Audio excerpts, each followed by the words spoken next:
cette dernière journée de commémoration des 60 ans de César Camacho. Il y a une dizaine d'années, on avait une réunion à Paris, Jean-François Mattei, ici présent, et moi-même, et on avait mangé à midi ensemble. Et j'avais pris l'avion pour Marseille, et une heure après, je me suis retrouvé assis à côté de moi, il y avait Jean-François Mattei, mais pas le même. Celui qui était à l'époque responsable scientifique de la mairie de Marseille et qui est maintenant ministre de la Santé en France, certes dans une position pas très confortable en ce moment, mais bon.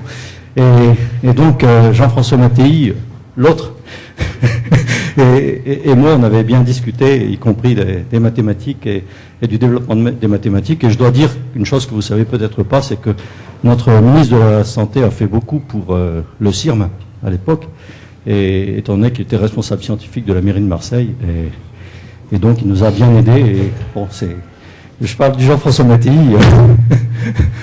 pas le même homonyme, mais bon, c'est bon quand même de le savoir, voilà. Alors c'est pas lui qui parle aujourd'hui, c'est le nôtre. Et donc professeur à l'université Paul Sabatier à Toulouse, et qui nous parle de, faut que je prenne ma respiration, là. Module de cobordisme et reliabilité semi-locale de germes de feuilletage holomorphe singulier en dimension 2. Merci. Bien, merci. Moi, je voudrais dire que c'est un grand plaisir de pouvoir parler en l'honneur de Camacho, que j'avais préparé avant de venir au Brésil, un petit texte pour l'introduction, et je suis bien embêté parce que presque tout a été dit. Alors, qu'est-ce que je dois rajouter? D'abord que je suis entièrement en accord avec tout ce qui a été dit. Je voudrais peut-être dire une ou deux choses sur ce qu'a apporté Camacho, l'école brésilienne, à l'école française. Bon, ça remonte à des vieux souvenirs. Disons, une chose peut-être, je ne pense pas me tromper, c'est que trop de technique, trop de culture nuit à l'imagination. On rappelle les discussions qu'on avait eues à l'époque. Et on a le droit d'utiliser des techniques très compliquées, mais les énoncés doivent être simples et compréhensibles par tout le monde. Et c'est la clé de l'élégance dans tout ce que fait Camacho. Évidemment, le chef-d'œuvre du genre, c'est l'existence d'une séparatrice. Toute équation différentielle analytique ordinaire en dimension 2 admet une solution algébroïde. Ça, c'est merveilleux, mais il y en a d'autres. Les champs linéaires sont classifiés par l'enveloppe convexe des valeurs propres, etc., etc. Et à l'époque, c'était pas évident, surtout en France, d'avoir une attitude comme ça. Disons que c'était plutôt l'esprit qu'il fallait déjà connaître beaucoup de choses pour avoir le droit de penser. Et à ce niveau-là, Camacho, d'autres, Rosenberg, évidemment Tom, ont beaucoup apporté à l'école française, un petit groupe qui avait envie par la force des choses, de faire ce genre de choses, de mathématiques. Et voilà, donc, on avait un peu l'esprit qu'on partait sans armes, sans bagages, découvrir des continents. Et évidemment, il y avait beaucoup de naïveté, mais je pense que c'est important. La naïveté peut-être une des choses les plus importantes pour pouvoir faire de bons théorèmes. Et même si ensuite on s'apercevait que les continents avaient déjà été habités, il y avait Fatou, Danjois, etc. Et même certains étaient encore habités. Il y avait Yachenko, Sherbakov, etc. Mais je pense que sans l'existence de l'IMPA, et pour nous l'existence de Camacho et de son groupe, il aurait été difficile d'arriver à une certaine époque à faire une certaine mathématique en France. Et pour ça, je voulais le remercier. Voilà. Alors, ce dont je vais parler,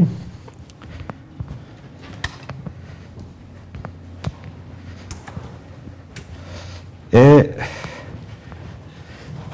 toujours tentative de compréhension et de classification des singularités locales de feuilletage. Donc il s'agit de germes de formes différentielles en dimension 2. Alors, comme d'habitude,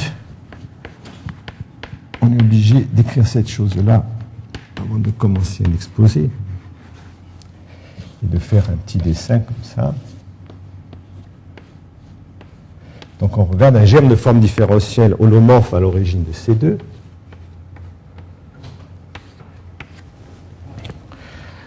On considère sa désingularisation. Donc après désingularisation, on a une variété M oméga, un arbre D oméga. Sur cet arbre, il y a sur un diviseur D oméga. Sur ce diviseur, il y a un certain nombre de singularités.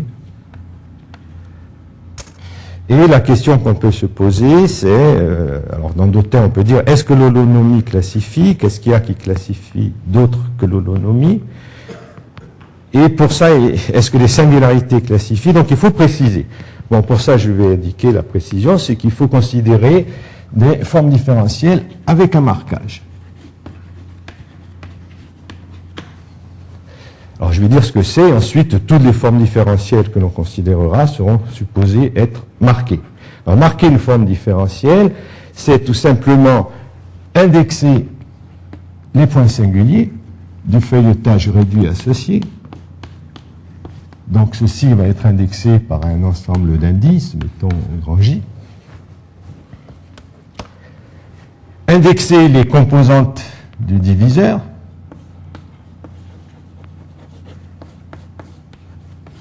De la réduction par un ensemble d'indices, on va appeler K.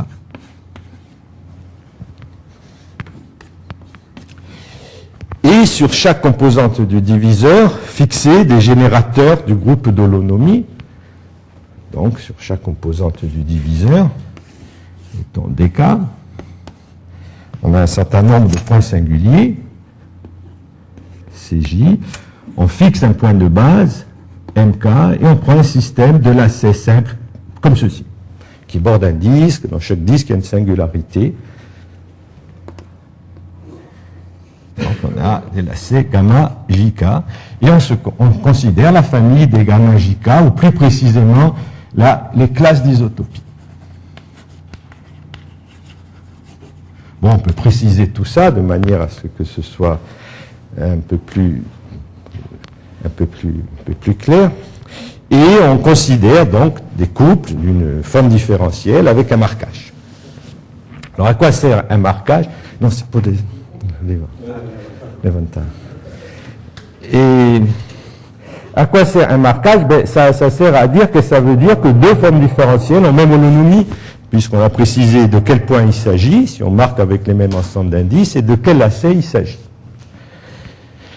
Et donc on va donner comme définition, on va dire que deux singularités marquées, oméga et oméga prime, sont en même type semi-local, sont semi-localement équivalentes, si elles ont même singularité.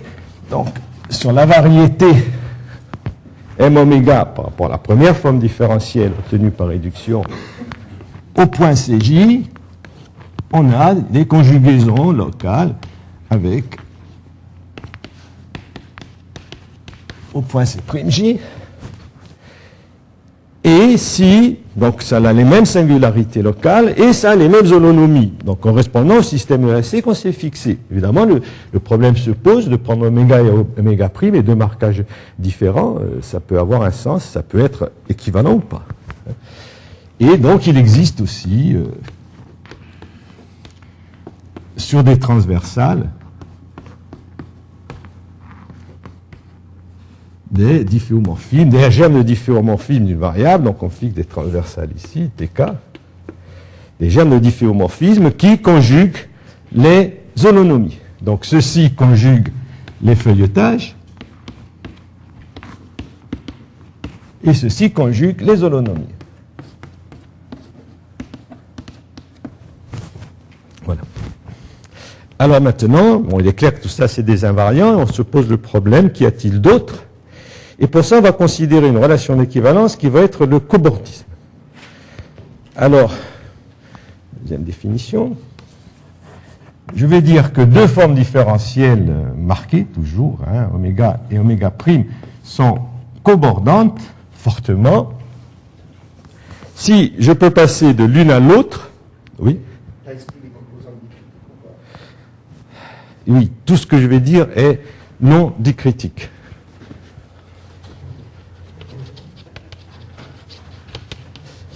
Alors, je ne sais pas trop, disons. Peut-être qu'il y a des choses qui passent en dicritique, d'autres non. Ouais. Alors, je veux dire que deux feuilletages sont cobordants si on passe de l'un à l'autre par un déploiement équisingulier. S'il existe un déploiement équisingulier. Donc, c'est dans ces deux croisés au voisinage de 0 fois 0,1 et qui, quand on le restreint au-dessus de 0, donne le feuilletage défini par oméga, et quand on le restreint au-dessus de 1, donne le feuilletage défini par oméga prime.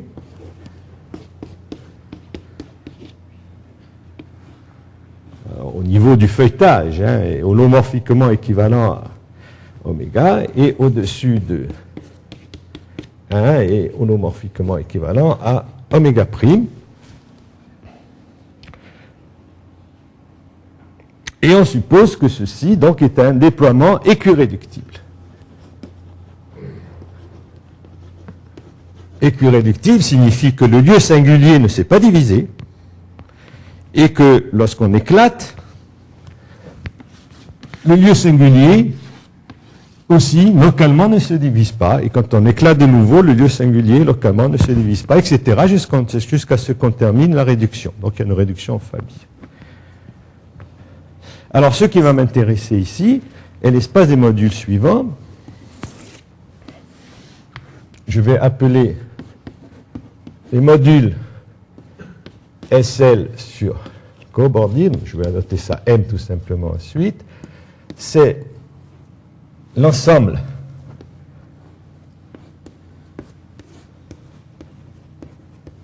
SL de oméga sur la relation de cobordisme, où SL de oméga, c'est l'ensemble des oméga primes marqués, qui sont SL équivalents, semi-localement équivalents à oméga. Donc je regarde tous ceux qui sont dans une classe d'équivalence semi-locale, donc qui ont même singularité et même holonomie, et je voudrais comparer ça pour la relation de cobordisme. La condition semi-locale, c'est l'équivalent, il y a une équivalence seulement dans le diviseur. C'est marqué. Alors, dans la condition semi-locale, oui, oui, j'aurais dû mettre marqué par même ensemble d'indices. C'est-à-dire que je regarde tous les oméga primes tels que l'arbre dual de la réduction soit le même. Je peux le marquer par le même ensemble d'indices. Donc j'ai le même nombre de composantes, les mêmes singularités. Le fait qu'il soit SL équivalent va dire que les singularités sur chaque diviseur ne sont pas les mêmes, qui a le même nombre. Et en plus que localement, pour la correspondance indiquée, localement, les types holomorphes sont les mêmes.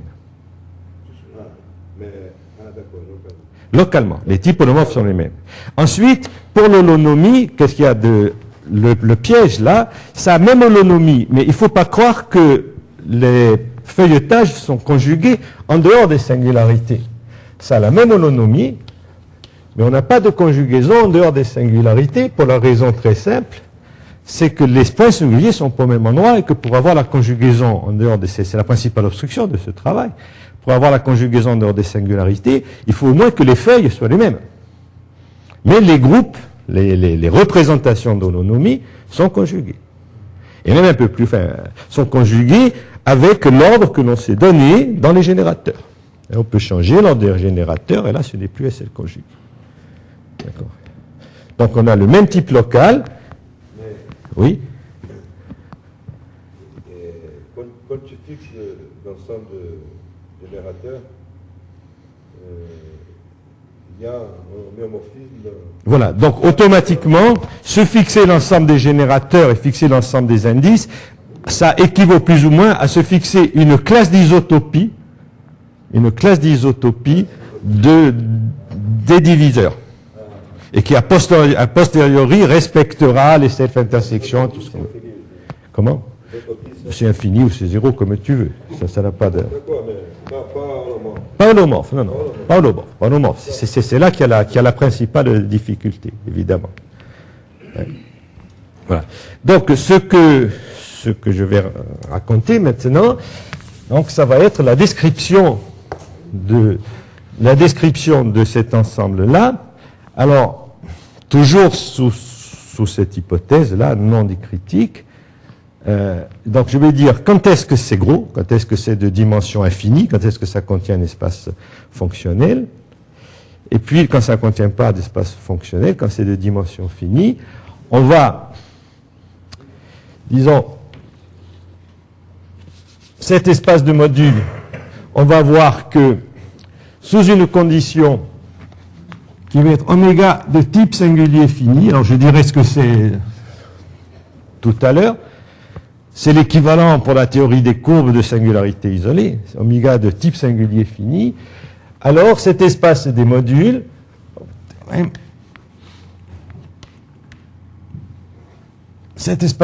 quand c'est de type singulier fini, va se constituer d'un groupe totalement discontinu et d'un produit de composantes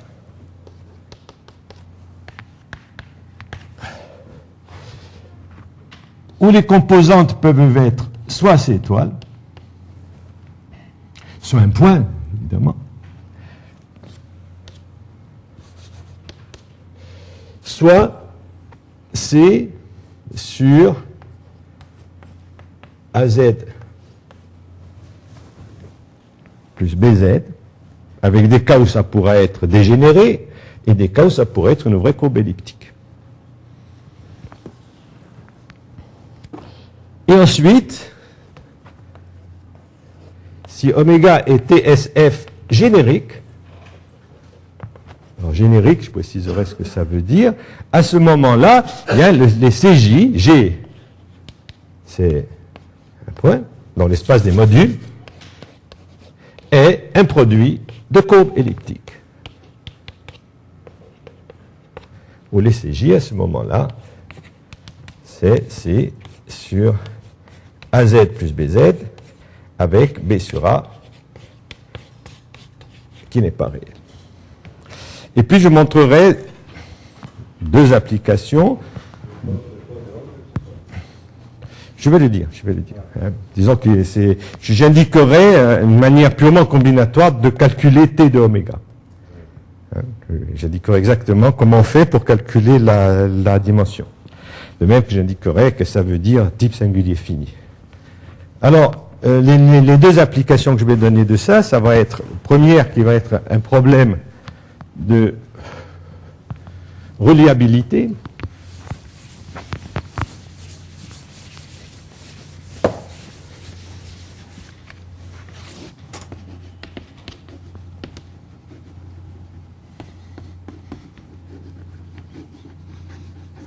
Bon, le problème est le suivant, si oméga est semi-localement équivalent à oméga prime, est-ce qu'il existe une famille à type SL, à type semi-local fixé, qui permet de passer, on va mettre oméga 0 et oméga 1, qui permet de passer de oméga 0 à oméga 1. Alors c'est un problème qui a été considéré par Mathias Segui dans sa thèse,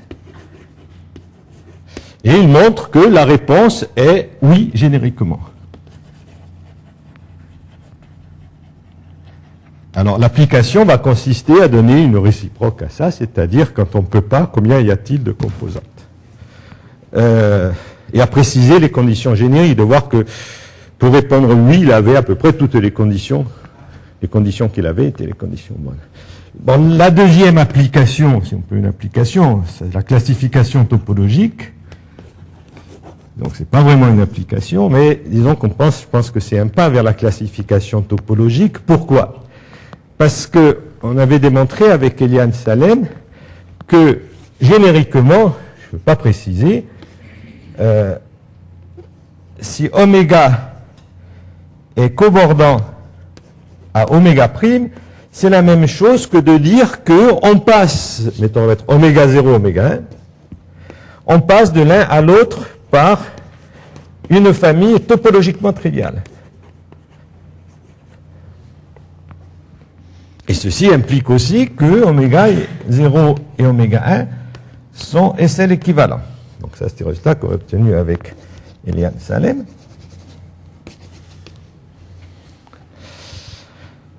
Donc, le problème de la classification topologique, modulo ce qu'on vient de faire, est dépendant de la réponse à la question suivante. Est-ce que deux formes différentielles topologiquement conjuguées, génériques, peuvent être liées par une famille holomorphe topologiquement triviale?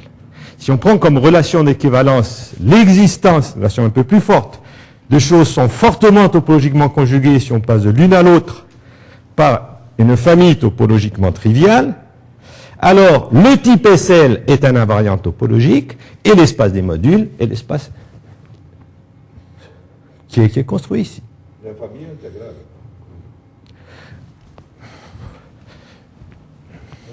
Ici, non. Une famille topologiquement triviale. Donc ce qu'on montre, c'est que si une famille est topologiquement triviale, alors elle est intégrable. D'accord. Si elle est intégrable et topologiquement triviale, c'est évident. Hein. Mais la chose difficile est de montrer, je vais déjà raconter ça à Médina, et donc ceci donnerait les autres modules de la classification topologique. Alors est-ce que c'est un pas? J'en sais rien, parce que le problème est difficile. Si ça se trouve, on n'arrivera jamais à le résoudre sans faire d'abord la classification topologique, je ne sais pas.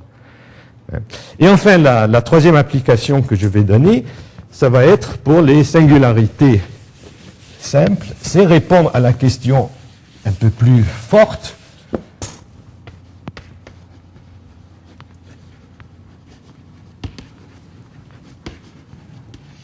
C'est quand est-ce que l'holonomie classifie. Je suppose que oméga vérifie la chose suivante, le type local classifie. Donc, quels sont les oméga?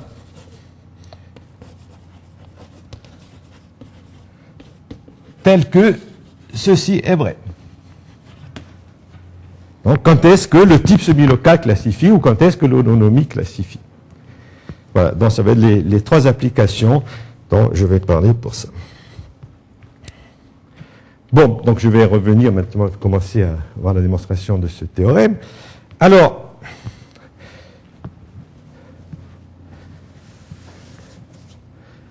l'idée va consister à associer à deux formes semi-localement conjuguées un cocycle. Et là, on est embêté parce que, évidemment, ce serait facile si on était dans la situation où les diviseurs étaient les mêmes, parce qu'on aurait des conjugaisons locales au voisinage de chaque singularité, une conjugaison globale au voisinage des diviseurs et pointée des singularités, et on a un cocycle qui va être le recollement entre les deux. Mais là, on ne peut pas le faire parce que les points ne sont pas au même endroit. Alors, on fait la chose suivante, on va arriver à établir un certain espace quotient, et là, bon, c'est simplement de croire que cet espace peut se calculer, et bon, finalement, ça, on peut le calculer. Alors, voilà ce qu'on fait.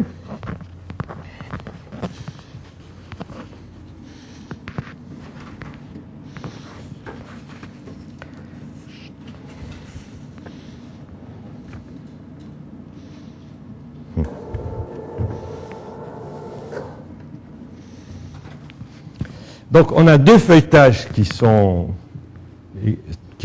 conjugués, qui sont SL équivalents. Donc, au voisinage de chaque singularité, ici, on a une conjugaison au voisinage des singularités, et on a une conjugaison sur les transversales, mais les transversales, il faut en fixer une seule transversale pour chaque diviseur, elles sont loin des singularités. D'accord. Alors, on va faire la chose suivante. On part d'un point qui est sur cette transversale.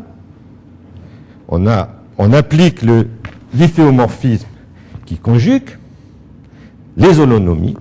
Mais là, on a ensuite un difféomorphisme qui conjugue les singularités. Alors, il faut se rapprocher des singularités. Alors, on se rapproche en suivant un chemin dans les feuilles que l'on a fixé, une fois pour toutes, sur une transversale qui est proche de la singularité. Là, on revient par le difféomorphisme qui conjugue la singularité, et on retourne en suivant un chemin dans les feuilles. Alors, évidemment, la difficulté vient du fait que la transversale que l'on choisit proche de la singularité dépend du difféomorphisme de conjugaison. Plus le difféomorphisme de conjugaison est petit, plus il faut la choisir proche. Donc il y a une ambiguïté dans cette construction. Alors on s'aperçoit qu'en fait, donc on définit le cocycle, qui est ce que je viens de faire là, tout le chemin parcouru comme ça. On a un cocycle qui dans les automorphismes de la transversale, et on s'aperçoit qu'il est bien qu'il commute avec l'holonomie, et qu'il est bien défini modulo l'holonomie. Alors il faut voir qu'il commute l'holonomie, bon c'est un calcul, hein. Bon. Il faut voir qu'il est bien défini, c'est surtout la chose le plus embêtante, parce qu'on a fait un parcours bizarre, et il commute à l'holonomie, et il est bien défini modulo l'holonomie. Donc finalement, ce qu'on a obtenu,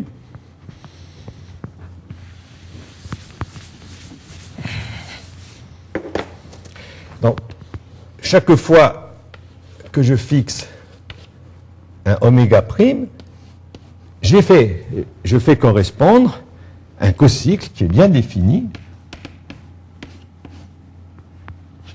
dans le produit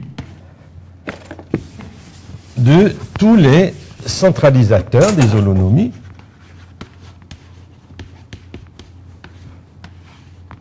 quotientés avec l'holonomie. Je vais appeler ce groupe-là le produit des GJK. Et cet espace-là, je vais l'appeler Z1. Alors bon, c'est un truc qui est assez compliqué, hein, a priori. Bon, donc ça, c'est bien défini. Alors maintenant, j'aimerais, sur Z1, mettre une relation d'équivalence qui corresponde à l'existence d'un déploiement. Bon, je vais vous la dire, il faut me croire. Alors, j'ai besoin d'une chose pour faire ça. J'ai besoin d'un lemme, d'une remarque, comme vous voulez. Disons, on va appeler ça un lemme. Bon, supposons que je regarde un point du diviseur, CJ.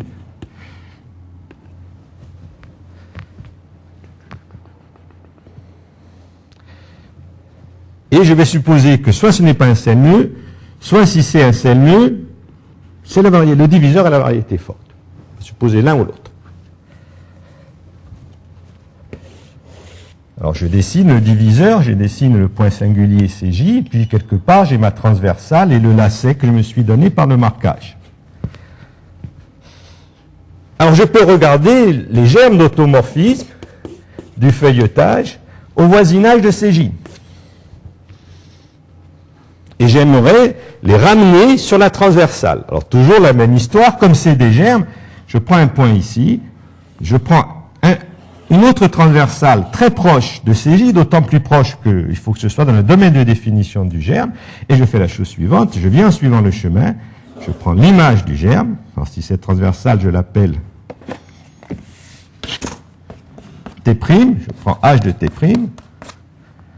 et je reviens par un autre chemin. Alors j'obtiens quelque chose qui est dans le centralisateur de l'holonomie, mais qui est mal défini, mais qui est bien défini modulo l'holonomie. Alors j'ai une application comme ça. Et on peut quotienter ceci par les éléments qui fixent chaque feuille du feuilletage, ceux qui laissent envoient feuille sur feuille. Alors le lemme dit que ceci est un isomorphisme. En gros, localement, Ça, c'est rien d'autre que les automorphismes qui passent au quotient. L'automorphisme du quotient du feuilletage.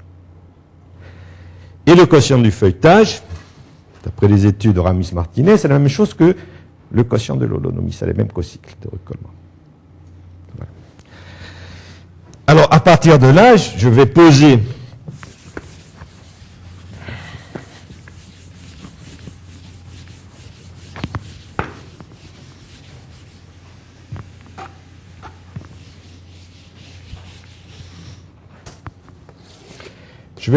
Z0, c'est le produit de ces groupes-là, que j'appelle GJ. Ça, j'appelle ça GJ. Fois le produit des groupes GK,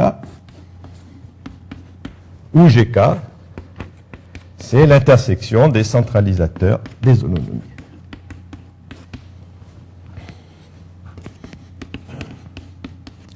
Et on voit que Z0, par la relation usuelle, agit sur Z1. Et donc, le premier théorème, donc, qui est le plus difficile à démontrer,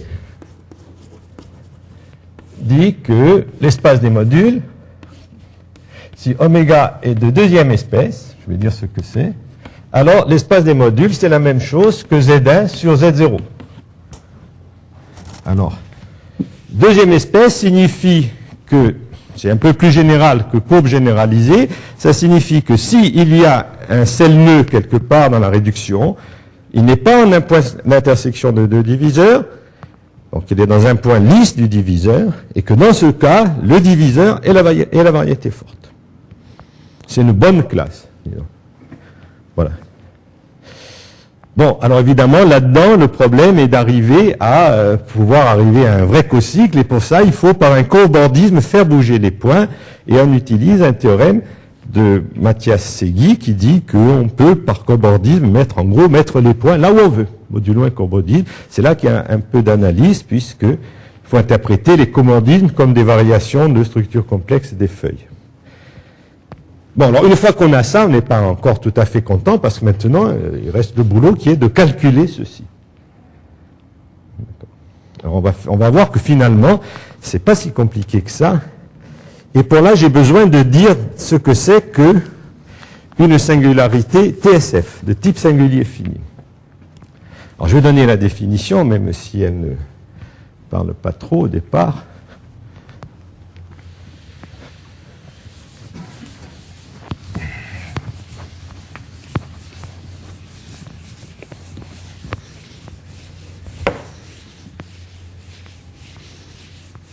Donc si j'ai le temps, je reviendrai sur cette démonstration, puisque c'est quand même là qu'il y a des choses. Hein.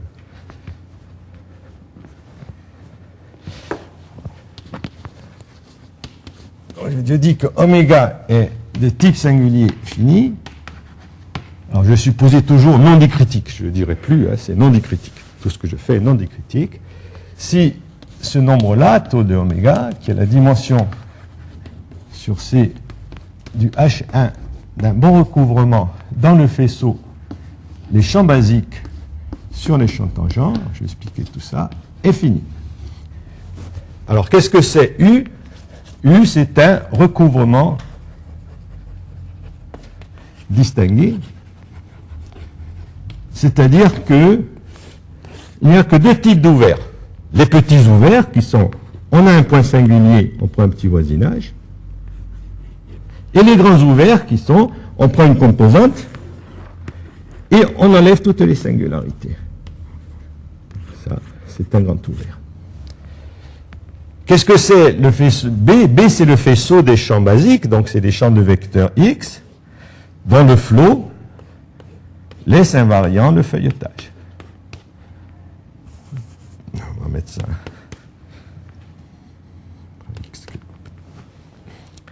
Et les champs tangents, c'est les champs tangents.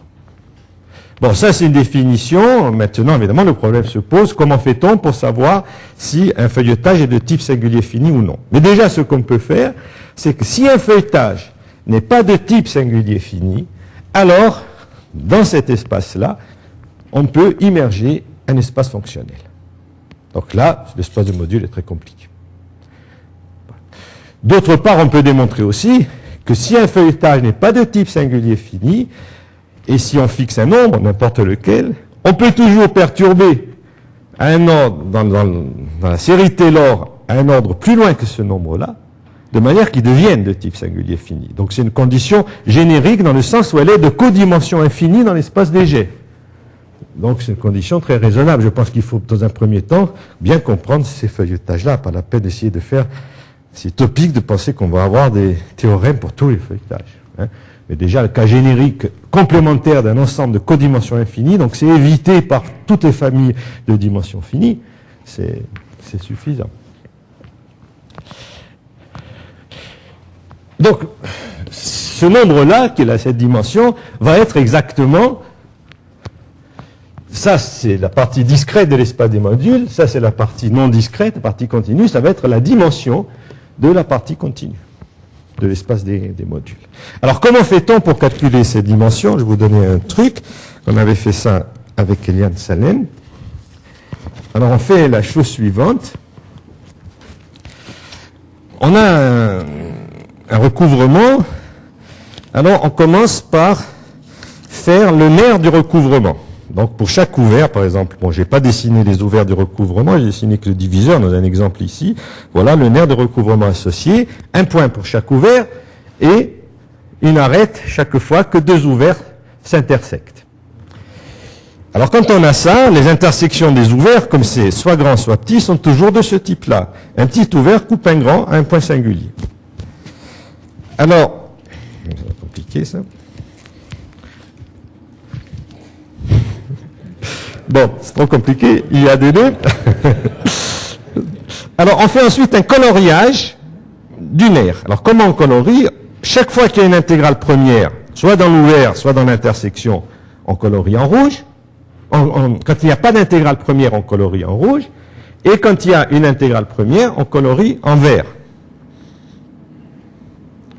Donc on a maintenant un nerf qui est devenu une partie rouge, partie verte. Alors la partie verte, on va la flécher, on va l'orienter. Comment on va l'orienter? De la manière suivante. Donc vous voyez, l'intersection de deux ouverts correspond à cette situation-là. Et dans ce cas-là, on va avoir les intégrales premières de l'intersection et puis les intégrales premières de chaque ouvert. Alors il se peut que ce soit les mêmes ou pas les mêmes. Si elles se prolongent, on met une flèche. Si elles ne se prolongent pas de ce côté, ça se prolonge toujours du côté du petit ouvert de toute façon. On ne met pas de flèche, sinon on met un truc équivalent. Et puis alors pour la partie rouge, on ne l'oriente pas, mais on va la pondérer. Alors on va la pondérer de la manière suivante. On va mettre soit un sommet, soit une arête, si il y a un champ transverse. S'il y a un champ holomorphe, non tangent, qui laisse invariant le feuilletage sur l'ouvert.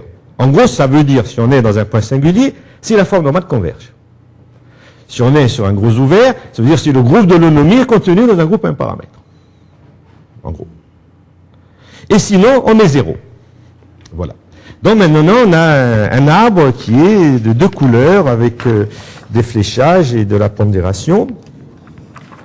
Et on obtient le théorème suivant. Alors c'est quelque chose qui dans la pratique est très facile à faire. Oméga. Ben oui. Je veux dire, il est utopique d'avoir une formule qui donnerait la dimension comme ça. La formule ne peut dépendre que d'un outil combinatoire. Même en théorie des singularités, il n'existe aucune formule, une formule miracle. Alors, oméga et TSF, si et seulement si la partie rouge du nerf est connexe et répulsive. Alors, répulsive, ça a un sens parce qu'elle est connexe. Donc, vous avez un point dans la partie verte, vous suivez la partie verte jusqu'à arriver sur la partie rouge. Il n'y a qu'une seule géodésique. Et tout le long, c'est des flèches qui sont répulsives par la partie rouge.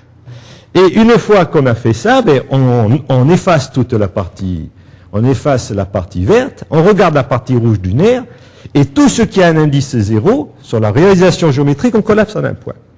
On obtient un graphe qui a le type d'homotopie d'un bouquet de cercles. Eh bien, ce taux de oméga, c'est le nombre de cercles de ce bouquet. Donc c'est quelque chose qui peut être programmable avec un peu d'espoir. Mais on ne pourra pas avoir quelque chose une formule plus générale il est utopique de penser qu'il va y avoir une formule qui ne dépend pas de la combinatoire de l'arbre. Alors, une fois que l'on fait ça,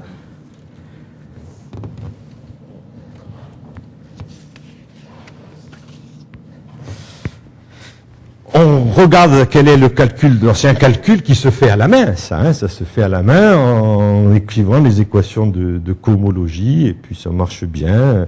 La partie répulsive permet de les résoudre, etc. Alors on fait la même chose, mais maintenant, on ne fait plus de manière linéaire. Ça, c'est de l'algèbre linéaire, et la démonstration, c'est de l'algèbre linéaire. On ne peut invoquer aucun gros théorème, là, ça marche pas. Alors on essaie de faire la même chose, mais avec ces groupes. Et on s'aperçoit, en gros, que c'est pareil. Surtout de la partie verte répulsive, on résout l'équation de cohomologie, et on montre que, finalement, cet espace-là, alors la démonstration du calcul, qui est ici, cet espace-là,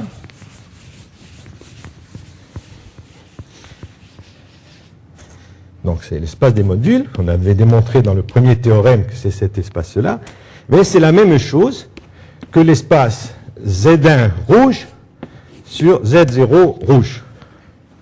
Bon. C'est rose, mais chaque fois qu'on pense écrire en rouge, on saute toujours écrire en rose, mais bon. Alors, maintenant, on est content, pourquoi? Parce que dans la partie rouge, il n'y a pas d'intégrale première. Et s'il n'y a pas d'intégrale première, qu'est-ce que c'est que le centralisateur d'une holonomie, d'un difféo qui n'a pas d'intégrale première, quotienté par lui-même? Ça va dépendre de la valeur propre. Si c'est linéarisable, ce qui commute, c'est les linéaires. Donc c'est un sous-groupe de linéaires. Si la valeur propre n'est pas une racine de l'identité de module 1, c'est toujours formellement linéarisable. C'est un sous-groupe de linéaires formels. Perez-Marco a montré que ça peut être très compliqué. Ça peut être un gros sous-groupe totalement discontinu. Donc soit c'est un sous-groupe totalement discontinu, ça peut être un point, ça peut être 0 aussi, ça peut être un sous-groupe totalement discontinu. Génériquement, c'est linéarisable. Donc, si c'est linéarisable, ça va être le sous-groupe des linéaires, mais quotienté par lambda puissance z. Donc ça, c'est une courbe, c'est la même chose que c'est sur 2 pi z plus log de lambda fois z. Donc c'est une courbe elliptique qui peut être à la limite dégénérée, mais qui n'est pas dégénérée quand on est dans le domaine de Poincaré. Et puis, si c'est résonant, ça dépend. Si la forme normale ne converge pas, ces ZP, c'est les automorphismes du chapelet de sphère. C'est les difféos qui passent au chapelet de sphère. Donc, si la forme normale ne collège pas ces ZP, évidemment, ça peut être 0 aussi. Sinon, si ça converge, c'est ZP, ça peut être aussi 1, ça, fois C étoile, fois C. Mais comment consciente par l'holonomie, fois C étoile. Donc à chaque fois, on trouve des groupes finis. Un groupe totalement discontinu dans un cas très rare, c'est quand là où le module est 1 non résonant, c'est pas un nombre de Bruno. Donc, disons que si on voulait faire presque toujours, ça n'existe pas. Et on a ça. Alors on est content pour deux raisons. Mais d'abord parce qu'on voit à quoi ça ressemble, et ensuite parce que c'est commutatif. Puisque c'est commutatif, et qu'ici on s'intéresse qu'à la partie rouge, alors on a une suite exacte. Z0, Z1, l'espace des modules. Et il suffit de faire le calcul d'algèbre linéaire. Enfin, j'appelle l'algèbre linéaire, d'algèbre commutatif. Qui se fait exactement de la même manière en reprenant des pondérations, mais il faut faire attention au groupe. Et on obtient quelque chose, c'est les Z1, c'est un produit de trucs comme ça. Le Z0, c'est un produit de trucs comme ça c'est le quotient. Alors on fait ce calcul, et on en arrive à la description qui est donc que l'espace des modules va avoir une partie discrète fois une partie qui va être un produit de courbes de ce type-là, à la limite pouvant être dégénérée. Alors quelle est la condition générique? La condition générique pour que ceci ne soit qu'un produit de courbe elliptique, c'est de supposer que lorsqu'on est dans des cas non linéarisables, module 1, c'est un nombre de Bruno, condition générique, et quand on est dans le cas résonant, premièrement que l'automorphisme ne provient pas d'une ramification d'un autre, donc il n'y a pas de grande symétrie dans le chapelet de sphère, Et deuxièmement, on va enlever ça, par exemple, que la forme normale diverge. Ce qui est générique. Dans ce cas-là, il ne reste plus qu'un produit de courbe elliptique. Et on peut les compter par la méthode combinatoire que j'ai donnée tout à l'heure. Donc là, on arrive à résoudre complètement le problème. Bon, mais c'est vraiment un calcul assez simple. Alors, le problème de la reliabilité, maintenant, ce qu'a fait Mathias Segui dans sa thèse, il a mis les hypothèses génériques, il n'a pas fait ce calcul de courbe elliptique, mais il a mis les hypothèses qui ici correspondraient au cas où c'est une courbe elliptique, et il a montré donc que dans ce cas-là, c'est reliable. Reliable, ça équivaut à dire que ça c'est le pi 0 de l'espace du module, que le pi 0 est nul. Le problème de reliabilité. Donc ici, on donne une réciproque et on précise même quel est le pi 0. D'accord. Bon, le problème topologique, c'est fait. Donc je voudrais maintenant parler du problème de savoir est-ce que l'homonomie classifie ou pas. En des problèmes des singularités simples. Alors, je vais rappeler d'abord ce qu'on connaît, ce qui avait été fait là-dessus. Alors, j'espère que je ne me trompe pas trop. Donc, ce qu'on connaît sur le problème, c'était les travaux qu'il y a eu sur les formes différentielles nipotentes.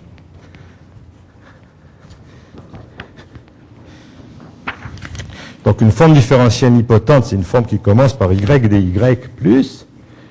Et on a une forme comme ça, donc de tas 15 formelle, et Franck a montré qu'elle peut converger si on prend les bonnes coordonnées. Et puis, il y a différents cas. Alors, les différents cas, ils sont à peu près tous là. Si P est plus grand que 2n, alors, celui-ci là, c'est les séparatrices. Hein. Si n est impair, c'est un cusp. Si n est pair, ben, c'est deux courbes lisses tangentes. Et donc, tout ce cas-là a été fait par Servo-Moussu. Le cas où P égale à 2n a été traité par Mesiani. On voit qu'il y a un truc spécial. Ceci n'est pas de deuxième espèce. C'est ce que je vais appeler singularité de type Mesiani exceptionnel. Et ensuite, pour P plique de n, ça a été traité par Berthier, Mesiani, Sade, et récemment, le cas où il y a une séparatrice qui diverge par Strozina. Et donc l'énoncé à chaque fois, enfin un des énoncés, parce que leur étude est un peu plus complète, puisqu'ils regardent la partie topologique, la partie formelle, etc. Mais disons, pour la partie convergente, l'énoncé toujours, plus ou moins toujours le même, l'holonomie converge. L'holonomie classifie la singularité. L'holonomie donne le type holomorphe de la singularité. Avec, dans un cas comme ça, il y a quelques précautions à prendre qui ont été mises en évidence par Mesiani, où il faut non seulement donner l'holonomie, mais dire de quel générateur il s'agit. Alors on peut se poser la question, est-ce qu'il y a d'autres cas où l'holonomie classifie? Et ça fait penser aux singularités, non? Aux singularités simples d'Arnold. Alors je vais généraliser cette notion de singularité simple. Alors, on va donner une définition. Je vais dire qu'une forme différentielle est simple si ce nombre-là, la dimension de la chaîne du diviseur dans les champs tangents, est nul. Alors, d'après un travail que j'avais fait, c'est la même chose que de dire que tout déploiement équiréductible est trivial. Alors, cette définition de singularité simple, si je l'applique au cas où oméga c'est df, c'est la définition de singularité simple d'Arnold. Arnold définit une singularité simple en disant c'est une singularité telle que toute déformation à type topologique constant est triviale. Alors en réfléchissant un peu, on voit que c'est la même définition. Alors est-ce qu'on peut savoir à quoi ressemblent les singularités simples de feuilletage? Alors toujours dans le cas deuxième espèce, alors pourquoi ce cas deuxième espèce est intéressant? Parce qu'on peut démontrer que une forme différentielle est de deuxième espèce si et seulement si sa multiplicité en 0 est la même que la multiplicité de sa séparatrice. Et ceci, non seulement en 0, bon, si et seulement si, la réduction des singularités, indexée, pondérée par la multiplicité à chaque point, est la même que la réduction des singularités des séparatrices formelles. Séparatrices formelles. Parce qu'il peut y avoir un seul nœud, mais bien situé. À partir de là, pour les singularités de deuxième espèce, la formule que j'avais donnée, je n'ai pas écrite ici, j'avais donné une formule pour cette dimension-là, est la même chose que la formule pour la dimension est la même que celle des séparatrices. Et donc dire que la singularité est simple, ça veut dire que ceci égale à 0, c'est la même chose que de dire que la séparatrice est une singularité simple au sens d'Arnold. Et Arnold les a classifiées. Donc on prend la liste d'Arnold et on regarde. Qu'est-ce que ça donne pour le delta dans la liste d'Arnold? Qu'est-ce que ça donne pour cet espace dans la liste d'Arnold? Et on s'aperçoit que toujours sur le cas hypothèse de deuxième espèce, ça va donner le théorème suivant, que L est simple équivaut à dire que la séparatrice formelle est simple, c'est si et seulement si, et ça équivaut à dire que le type SL classifie. Alors, bon, ça c'est l'idée de la démonstration, c'est ce que je viens de vous dire. Alors, on s'empresse de regarder la liste des singularités simples d'Arnold, et on dit, mais alors, quel rapport ça a à voir avec ce qui avait déjà été fait, ou quand est-ce que l'holonomie classifie? Donc, simple équivaut à séparatrice formelle, c'est une singularité simple d'Arnold, équivaut à dire que l'holonomie classifie. Alors voilà la liste d'Arnold, je ne sais pas si elle va tout y rester. Là.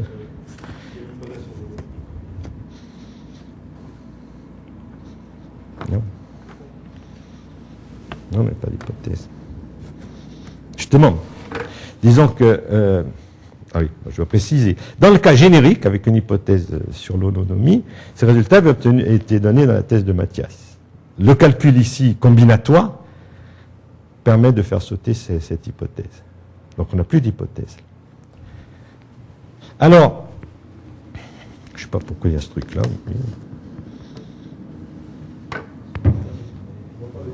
On ne voit pas le haut. Ah oui. Bon, mais tant pis, vous ne verrez pas E7 et E8. Alors,